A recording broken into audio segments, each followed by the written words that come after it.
She called her a maid instead of a daughter. Bella's world was filled with silent tears and unanswered prayers. She told her mom, "I tried to be brave and strong, but your words cut deeper than I can express. I hoped for a hug, for understanding, for you to see me. I wish you could feel my ache. Maybe then you'd realize how much I needed you." Stay with us as we unfold this deeply emotional story that will move your heart. And if you love touching stories like this, don't forget to like, subscribe, and share with someone who needs a little hope today.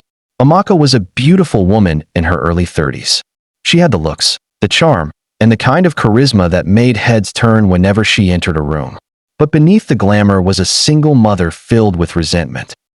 Bitterness that had a name: Bella, her 10-year-old daughter.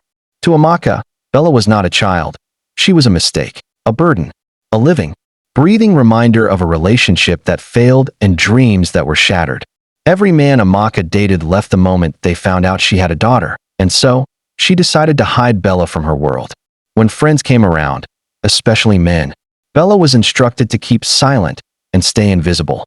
And when questions were asked, Ada would smile sweetly and say, "Oh, she's just my maid. Helps with the house chores." To Bella, this wasn't new. She was used to being ignored, used to being locked inside the room while her mother entertained guests in the living room. She longed to go to school, to wear a uniform, to hold a pencil and write her name on a book. But Amaka refused, saying school was a waste of money and time for someone like her. Bella would sit by the window every morning, watching children laugh and walk hand in hand with their mothers. She cried silently, hugging her old worn-out teddy bear, and whispering to it, "One day I'll be free."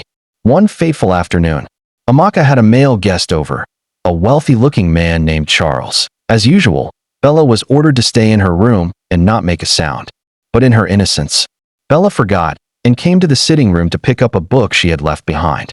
Charles looked up, confused. "Who are you?" he asked, noticing the small, fragile girl. With all the honesty and quiet strength in her, Bella replied, "My name is Bella. I'm the daughter of the woman you came to see." There was a pause, a heavy one. Charles looked from Bella to Ada, and then slowly stood up, picked his phone, and left without saying another word. Amaka chased after him, but it was too late. Fuming with rage, she turned to Bella like a storm, screaming, "You see? You ruined it again. You're a curse. Ever since I had you, nothing good has happened to me. I should have never kept you." Bella's small lips trembled, but this time her eyes were dry. She looked up at her mother and said in a soft but steady voice, "You say I'm bad luck, but maybe you're just too blind to see that love was standing in front of you all this time." With that, Bella turned and walked out. And this time, she didn't look back. The streets weren't kind to a 10-year-old girl. Bella slept on cartons under bridges, begging for food, often ignored or pushed away.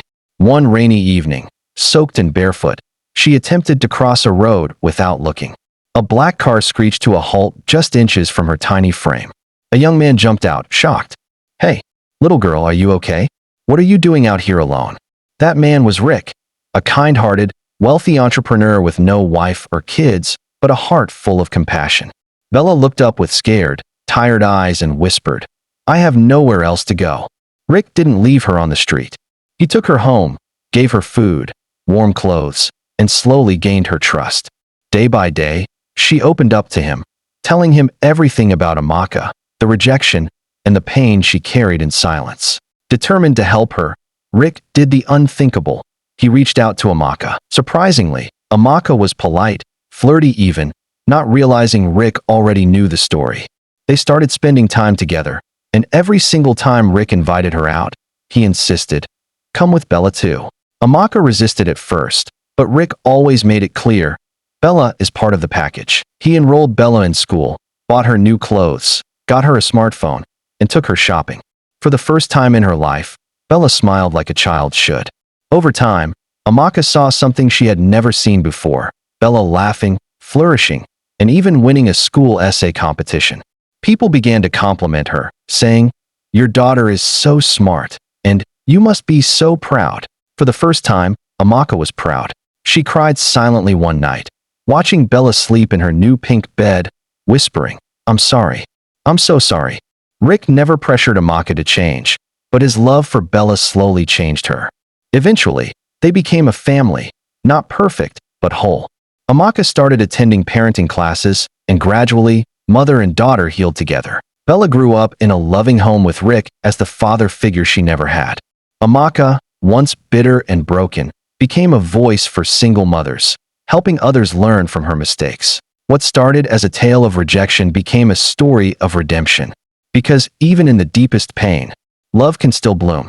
If this story touched your heart, don't forget to like this video and subscribe for more emotional and life-changing stories. Share this with someone who needs hope today. See you in the next video.